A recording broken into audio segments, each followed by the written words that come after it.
Hello student, आप सभी का स्वागत है एनप्रेप क्लासेस के अंदर। और अपन बात कर रहे हैं बहुत ही इंपॉर्टेंट चीज के बारे में जो है आरआरबी के लिए। तो एग्जाम जो डेट के बारे में इंफॉर्मेशन मिली है अपने को, वो है सर टेंटेटिव डेट जो है वो मार्च के लास्ट वीक में होने वाली है। किसकी बात कर रहे हैं सर? मार्च लास्ट वीक में। तो ये अपडेट जो एग्जाम का है वो कह रहे हैं सर एक टेंटेटिव डेट है। कैसी है? एक टेंटेटिव डेट के बारे में अपन कह रहे हैं। और टेंटेटिव डेट जो है वो आपके मार्च 2025 के अंदर जो है वो होने वाले हैं आपके एग्जाम्स।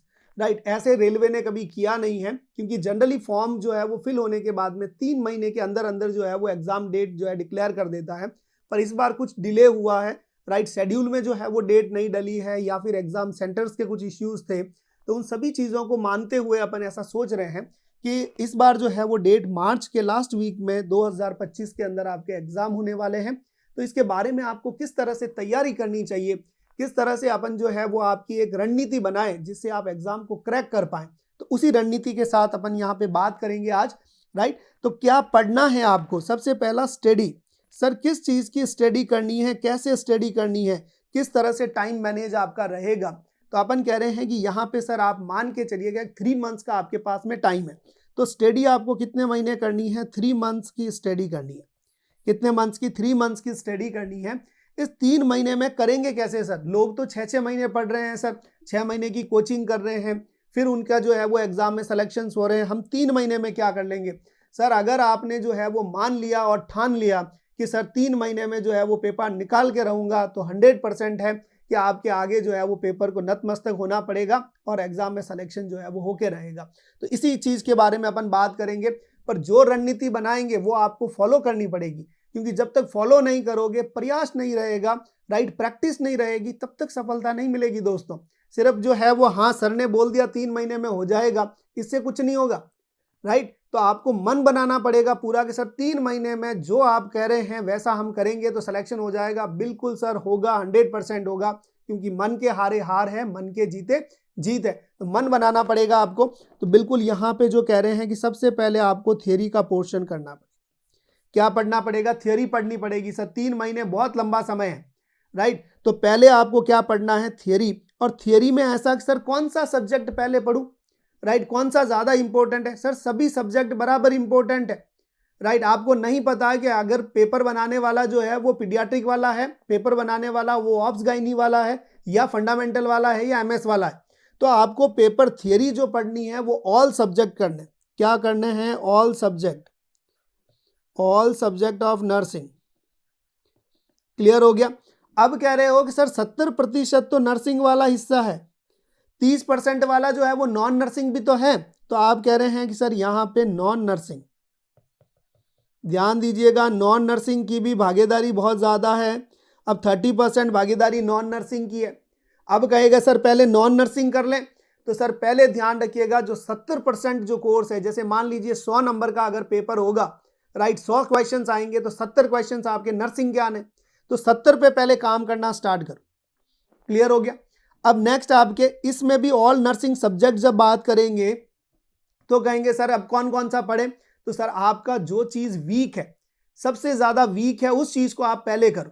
राइट, जो आता है उसको छोड़ दो, आ रहा है वो तो ठीक है ना, पहले ही आ रहा है।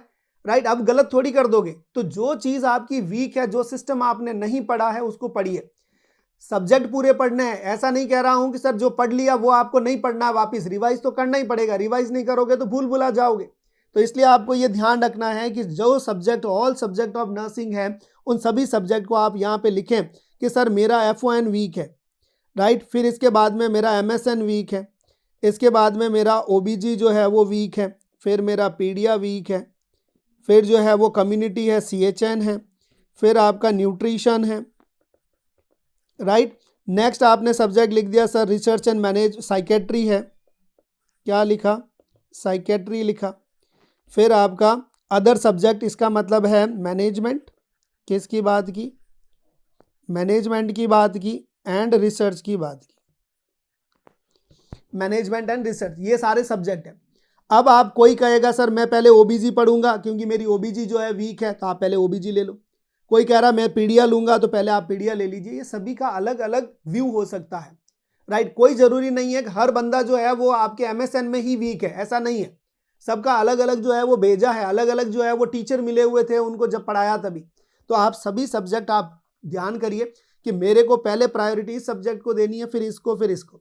अब कुछ लोग कहेंगे सर मेरे तो एक सब्जेक्ट से तो मन उब जाता है, मैं तो जो है वो पढ़ते पढ़ते बोर हो जाता हूँ, राइट। क्योंकि आजकल जो है वो नए अपडेट हो गए ना, आप सभी लोग बोर बहुत जल्दी हो जाते हैं चीज़ों से। तो बोरियत नहीं होने के लिए आप ये भी कर सकते हैं कि दो सब्जेक्ट को एक साथ उठा सकते हैं। एक लॉन्ग सब्जेक्ट उठाओ, एक शॉर्ट सब्जेक्ट उठाओ। लॉन्ग सब्जेक्ट जो है वो पढ़ा, जैसी बोरियत लगने लगे शॉर्ट सब्जेक्ट उठा लो, बीच में इंटरटेनमेंट होता रहेगा। या फिर आप एक काम कर सकते हैं कि सर ये सभी पढ़ना पढ़ना पढ़ना है, तो आप यहाँ पे क्या करो, नॉन नर्सिंग वाला उठा लो। क्या उठा लो? नॉन नर्सिंग साथ में। और नॉन नर्सिंग में सिर्फ एक एक यूनिट करनी है। आज सर आपने ब्लड रिलेशन वाला क्वेश्चन कर लिया। क्या कर लिया? Blood relationship. ध्यान दीजिएगा, ब्लड रिलेशनशिप वाला कर दिया। फिर आपने कहा कि सर आज वो जो है वो बोट वाला काम कर दिया, आज जो है वो स्पीड वाला काम कर दिया, आज जो है वो काम समय वाला वर्क वाला कर दिया, टाइम वर्क वाला काम कर दिया। तो एक एक यूनिट इसको साथ में लेते चलोगे तो ये बोनस की तरह ट्रीट हो जाएगी। किस तरह? बोनस की तरह आराम से आसानी से जो है वो धीरे धीरे ये सब्जेक्ट भी साथ तैयार होता चलेगा और आपको बोरियत भी नहीं होगी, राइट। एक रिफ्रेश की तरह लगेगा कि सर ये तो ठीक है, ये तो टॉपअप की तरह चल रहा है, ये तो मैंने कब पढ़ लिया समझ में ही नहीं आया। क्लियर हो गया? तो इस तरह से आप साथ में भी कर सकते हैं। तो ये तो आपको थियरी पढ़ने का। अब कहोगे कि सर थियरी तो हो जाएगी। अब थियरी जब हो जाएगी तो इसके बाद में आपको ध्यान ये रखना है कि थियरी के साथ में आपको एमसीक्यू निकालना बहुत ज़रूरी है। क्या निकालना ज़रूरी है? थियरी के साथ में एमसीक्यूज निकालना ज़रूरी है। अब जब थियरी पढ़ोगे तब ध्यान दो, यहाँ पे बहुत इंपॉर्टेंट चीज़ बता रहा हूँ। बच्चे गलतियाँ कहाँ करते हैं? पहले तो पूरी थियरी पढ़ ली, राइट, और फिर करेंगे पूरे एमसीक्यू करेंगे। अरे भैया टाइम गया, समय गया, वो चीज़ नहीं करनी है आपको। अगर उसमें डाउट्स रहे तो आप वापस वो कहाँ ढूंढोगे? तो इसलिए आपको ध्यान यह रखना है कि एमसीक्यू जब कर रहे हो तो टॉपिक वाइज एमसीक्यू कैसे करो, टॉपिक वाइज एमसीक्यू सॉल्व करना स्टार्ट करो। आज सर आपने क्या पढ़ा? अस्थमा पढ़ा। क्या पढ़ा? अस्थमा। तो अस्थमा की थियरी आपने पढ़ी और अस्थमा के एमसीक्यू आपने कर लिए। जो भी डाउट बचे उन डाउट्स के ऊपर काम कर लो कि सर ये मेरे को दिक्कत थी, वो वापस थियरी में जाके देख लो, काम हो जाएगा आपका। इस तरह से अगर आप पढ़ोगे तो काम हो जाएगा। नेक्स्ट, एमसीक्यू कैसे पढ़ने हैं? MCQ with rational. ध्यान दीजिएगा, विथ रेशनल पढ़ने हैं। एक भी बिना रेशनल का क्वेश्चन सॉल्व नहीं करना है। अगर ऐसी कोई किताब है जिसमें बिना रेशनल के सवाल दिए हुए हैं, उस किताब को हाथ ही मत लगाओ, राइट। क्योंकि बिना रेशनल के वो गलत दे रहा है उत्तर या फिर राइट दे रहा है, ये आपको कैसे समझ आएगा? जो उसने लिख दिया वो लिख दिया, वो आप फाइनल मानोगे। तो इसलिए आपको क्या करना है? विद रेशनल हर चीज देनी है। नेक्स्ट, अब सर कहेंगे कि सर पिछला सवाल का पैटर्न क्या था? पीवाईक्यूज, ठीक है, प्रीवियस ईयर पेपर। क्या है? Previous year paper, year paper. अब प्रीवियस ईयर जो पेपर हैं वो भी आपको ढूंढने पड़ेंगे कि सर कैसे मिलेंगे हमारे को, राइट। वो कैसे कैसा पैटर्न रहता है, रेलवे ने कैसा कैसा पैटर्न दिया हुआ है, वो भी अपने को समझना है। तो वो सवाल आपको सॉल्व करने हैं, साथ में देखने हैं सर इसी तरह के पैटर्न के क्वेश्चन दिए हुए हैं, ये टॉपिक ज़्यादा कवरअप होता है अक्सर रेलवे में, तो उसको आप ज़्यादा टाइम दें। क्लियर? अब सर सवाल आता है कि सर ये सब झंझट जो है वो थियरी के लिए अलग ढूंढे, एमसीक्यू के लिए अलग, पीवाईक्यू के अलग। तो सर ऐसा कोई है क्या राइट तरीका या फिर एक रामबाण सूत्र जो क्या कर दे, इन सभी चीज़ों को जो है वो इकट्ठा करके आपको एक ही जगह पे दे दे और समय की भी बचत हो जाए? तो सर ये जो है वो आपका एक ऐप है, एन प्रेप ऐप। क्या है? N prep app.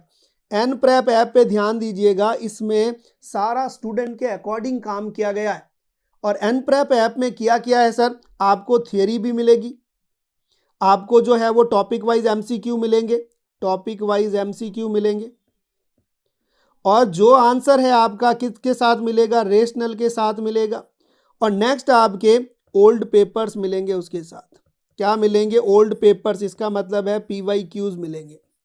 ये सभी चीज़ें एक साथ आपको एक ही ऐप के अंदर मिल जाएगी, तो आपको अलग अलग जगह जाके सोर्स ढूंढने की ज़रूरत नहीं है।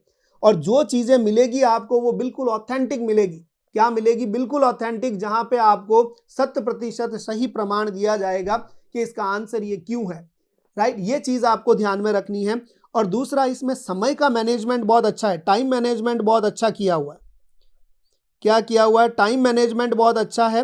टाइम मैनेजमेंट का मतलब ये है कि सर अगर आपने एक वीडियो अस्थमा के ऊपर जो है वो 1 घंटे का बना रखा है, तो अगर आपने 15 मिनट का वीडियो देख लिया, ठीक है, और 15 मिनट के बाद में आपको कुछ काम आ गया, आप ड्यूटी पे थे, काम आ गया आपको 15 मिनट के बाद, आप चले गए वीडियो को रोक के, राइट, तो आप अगर वापिस आओगे और वो क्लास अगर हट गई वहां से, तो आप वापिस 16वें मिनट से स्टार्ट कर सकते हो, ये उसके अंदर सिस्टम, राइट। आपको कॉजेज पढ़ने हैं कि सर डेफिनेशन मुझे पता है, कॉजेज मुझे पता है, मुझे साइन एंड सिम्टम पढ़ना है, तो आप डायरेक्ट साइन एंड सिम्टम से जो है वो क्या कर सकते हैं, आप पढ़ सकते हैं। तो ये समय की जो है वो बचत करवाएगा, और समय को जिसने बचाना सीख लिया और उसकी कीमत सीख ली, वो जो है वो 100% है क्या जाएगा, अरे सर सफलता की ओर जाएगा। क्योंकि जिसने समय बर्बाद किया है, समय उसको बर्बाद कर देता है। ये चीजें आपने सुनी होगी और परखी भी होगी। तो इस चीजों को जो है वो आपको ध्यान रखना है कि समय बचाएगा आपका, कि सर कब किस टॉपिक पे जो है वो कब जाना है। क्लियर। स्पीड आप जो है वो डबल कर सकते हो, ट्रिपल कर सकते हो, 4 गुना तक स्पीड आप उसमें कर सकते हैं, तो ये भी आपके लिए आसान रहेगा। तो आपकी तैयारी के लिए जो है वो एक लिमिटेड समय बचा है, और रूटीन फिक्स करिएगा कि सर इतना घंटा मुझे पढ़ना है। एटलीस्ट आपको 4 से 6 घंटे पढ़ाई के लिए देने हैं, 4 to 6 आवर्स एटलीस्ट। सही ईमानदारी के साथ में जो है वो समय देंगे, तभी जो है वो आपका कोर्स कंप्लीट हो पाएगा, और आप जो है वो एक सही तैयारी की तरह जो है वो अग्रसर होने लगेंगे। फिर कहेंगे जैसे ही आपका वीक आ जाएगा, राइट, हर वीकली जो है वो आप क्या कर सकते हैं, टेस्ट दे सकते हैं। वो टेस्ट भी आपके उसके साथ में इंक्लूड किए हुए हैं कि आप 100 मार्क का जो है वो टेस्ट देना है हर बार। आपके रेलवे के टेस्ट, अगर आप रेलवे का कोर्स ले रहे हैं तो आपके रेलवे के पेपर्स आने लगेंगे, अगर आप नॉर्सेट का ले रहे हैं तो आपके लिए नॉर्सेट का आने लगेगा।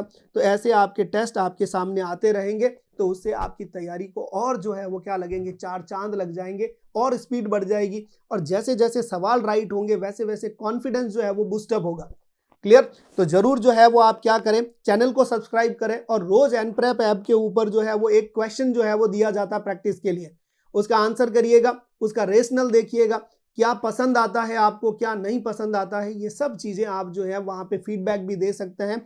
तो आप फ्री टू है कि सर आप वहां पे लिख सकते हैं कि आपको क्या अच्छा लगा, क्या नहीं लगा, राइट। और वहां पे फ्री सैंपल वीडियोस भी दिए हुए हैं कि सर कोर्स परचेज करने से पहले आप क्या कर सकते हैं, सैंपल वीडियोस भी देख सकते हैं। तो इसी तैयारी को जो है वो 4 चांद लगाने के लिए जो है मैं आपके लिए जो है वो एक PYQ सीरीज लेके आ रहा हूँ यूट्यूब के ऊपर। तो आप मेरे को कमेंट करके बताइएगा कि क्या PYQ सीरीज आपके लानी चाहिए, वो वीडियो फॉर्मेट में होनी चाहिए, या फिर सिंपल आपको ऐसे ही जो है वो इसी फॉर्मेट में चाहिए कि सर सीधे सीधे सवाल मिल जाने चाहिए, या फिर टीचर आके सॉल्व कराएं कि सर ये वीडियो, जैसे अपनी यूट्यूब की क्लास रोज चलती रहती है, सुबह मॉर्निंग में 7 बजे जो है वो डेली क्लास होती है, उस क्लास के अंदर अपन क्या करते हैं, सवाल को सॉल्व करते हैं। अगर आप चाहते हैं कि सर PYQ के लिए भी ऐसा ही एक धमाकेदार सेशन हो, तो आप जरूर कमेंट करके लिखिएगा नीचे कमेंट बॉक्स के अंदर कि सर बिल्कुल हमें उसकी सख्त जरूरत है कि सर RRB एग्जाम से पहले आप PYQ सीरीज लेके आइएगा। तो जरूर कमेंट बॉक्स में डालिएगा, आपका इंतजार रहेगा। तो चलिएगा, स्टे ट्यून्ड विद एनप्रेप चैनल। तो एनप्रेप के साथ में अपना प्यार बना के रखिएगा। Thank you so much.